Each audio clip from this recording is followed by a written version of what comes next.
एक अध्ययन से पता लगा है कि कम समय तक उपवास रखना कैंसर से लड़ने की ताकत देता है और उसके उपचार को कारगर बनाता है। दक्षिणी कैलिफोर्निया विश्वविद्यालय के अनुसंधानकर्ताओं ने पाया कि उपवास कैंसर की वृद्धि को रोकता है और जब कीमोथेरेपी के दौरान इसे रखा जाए तो इसका अधिक लाभ मिलता है। उन्होंने कहा कि इस शोध से नए कारगर इलाज की पद्धति विकसित करने में मदद मिलेगी। इस बारे में अनुसंधान चल रहा है। चूहों पर किए गए प्रयोग से पता चला कि भूखा रखने पर कैंसर की कोशिकाओं ने सामान्य कोशिकाओं की तुलना में अधिक सक्रियता दिखाई। बजाय सुस्त पड़े रहने के कोशिकाओं ने विभाजित होना शुरू किया और अंततः वे नष्ट हो गई। डेली मेल ने अनुसंधानकर्ता प्रोफेसर वाल्टर लोंगो के हवाले से कहा कि यह एक तरह से कोशिकाओं की आत्महत्या जैसी प्रक्रिया है। शोध साइंस ट्रांसलेशन मेडिसिन पत्रिका में छपा है। अनुसंधान करने वाले दल ने पाया कि कीमोथेरेपी के दौरान स्तन कैंसर, मस्तिष्क कैंसर तथा स्नायु ऊतकों में होने वाले कैंसर, न्यूरोब्लास्टोमा में उपवास के कारण कैंसर की वृद्धि धीमी देखी गई। कीमोथेरेपी के साथ भूखा रखने पर चूहों में कैंसर की बीमारी में काफी हद तक इलाज हो सका, जबकि बगैर भूखे रखे कीमोथेरेपी करने पर कोई चूहा नहीं बचाया जा सका। अनुसंधानकर्ताओं का कहना है कि वह मनुष्यों पर उपवास के प्रभाव का अध्ययन कर रहे हैं, लेकिन इसकी पुष्टि के लिए कई साल तक क्लिनिकल परीक्षण की जरूरत होगी। उन्होंने साथ ही यह रेखांकित किया जिन रोगियों का काफी वजन घट चुका है अथवा अन्य जोखिम का जिन्हें खतरा है, उनके लिए उपवास रखना खतरनाक होगा।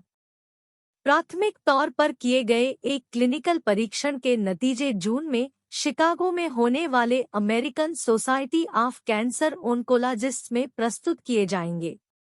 प्रोफेसर लोंगो का कहना है कि अध्ययन में केवल यह पता लगाया गया कि क्या मरीज कीमोथेरेपी से 2 दिन पहले और 1 दिन बाद भूख बर्दाश्त कर सकता है।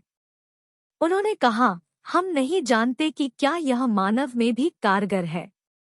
अभिनेत्री छवि मित्तल, जिन्होंने हाल ही में स्तन कैंसर से उबरने की अपनी यात्रा साझा की, ने अपने आहार पर एक नया अपडेट दिया। अभिनेता ने ठीक होने के बाद एक प्रकार के आंतरायिक भोजन उपवास पर स्विच करने के बारे में बात की, जबकि कैंसर रोगियों को ठीक होने के दौरान और उसके बाद क्या खाना चाहिए, इस पर कई चर्चाएं हुई हैं। आजकल कब खाना चाहिए पर ध्यान केंद्रित किया जा रहा है। कुछ पृथक अध्ययनों से पता चला है कि उपवास उपचार के दौरान और ठीक होने के बाद कैंसर कोशिकाओं की वृद्धि को प्रभावित कर सकता है।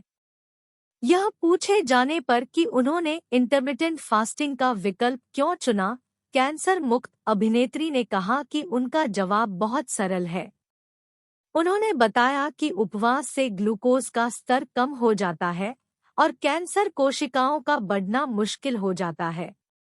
जबकि कैंसर के विकास पर उपवास के प्रभावों की अभी भी जांच की जा रही है, कई परीक्षणों से पता चला है कि कैलोरी प्रतिबंध में कैंसर विरोधी प्रभाव होते हैं।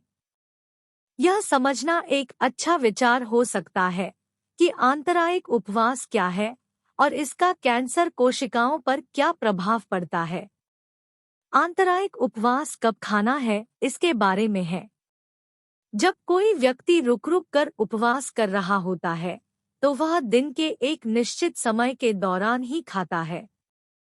आहार के सबसे आम अनुकूलन में लोग प्रत्येक दिन एक निश्चित संख्या में घंटों तक उपवास करते हैं। उदाहरण के लिए, लगभग 8 घंटे की समय सीमा के भीतर खाना। हालांकि आहार में कई बदलाव हो सकते हैं, जैसे दिन में केवल एक बार भोजन करना। भोजन के बिना घंटों बिताने से शरीर का शर्करा भंडार समाप्त हो जाता है और वसा जलने की शुरुआत हो सकती है। उपवास के साथ कुछ खाद्य प्रतिबंध भी शामिल हो सकते हैं, जैसे कम कार्बोहाइड्रेट वाला आहार बनाए रखना। विशेषज्ञों के अनुसार आहार कई लोगों के लिए सुरक्षित है। उपवास ग्लूकोज और कैंसर कोशिकाओं की वृद्धि को सीमित करता है। इस बात के बढ़ते सबूत हैं कि उपवास शरीर में इंसुलिन प्रतिरोध और सूजन को कम करके कैंसर से लड़ने में मदद कर सकता है। अध्ययनों से पता चला है कि शरीर में कार्बोहाइड्रेट के उच्च स्तर के साथ कोशिकाएं इंसुलिन के प्रति कम संवेदनशील हो जाती हैं, जिससे रक्त में अधिक ग्लूकोज होता है, जो बदले में कैंसर कोशिकाओं को पोषण दे सकता है। कैंसर कोशिकाओं पर उपवास के कुछ प्रभाव निम्नलिखित हैं। उपवास से इंसुलिन संवेदनशीलता बढ़ती है और इससे कैंसर कोशिकाओं का बढ़ना कठिन हो जाता है। इसे ऑटोफेगी को बढ़ावा देने के लिए भी जाना जाता है, जो एक सेलुलर प्रक्रिया है जिसमें कोशिकाओं के हिस्से बाद में पुनः उपयोग के लिए टूट जाते हैं। यह प्रक्रिया कैंसर को रोकने में महत्वपूर्ण भूमिका निभाती है। अध्ययनों से पता चलता है कि उपवास सेलुलर पुनर्जनन को बढ़ावा देकर और थकान, मतली, सिरदर्द और ऐंठन जैसे दुष्प्रभावों को कम करके कीमोथेरेपी के प्रति लोगों की प्रतिक्रिया में सुधार कर सकता है। अध्ययन भी यही कहता है। स्तन और डिम्बग्रंथि के कैंसर के रोगियों में जीवन की गुणवत्ता और कीमोथेरेपी के प्रति सहनशीलता पर अल्पकालिक उपवास के प्रभाव पर एक अध्ययन के अनुसार अल्पकालिक उपवास स्वस्थ कोशिकाओं को कीमोथेरेपी के प्रतिकूल प्रभावों से बचाता है, जबकि ट्यूमर कोशिकाओं को इसके प्रति अधिक संवेदनशील बनाता है।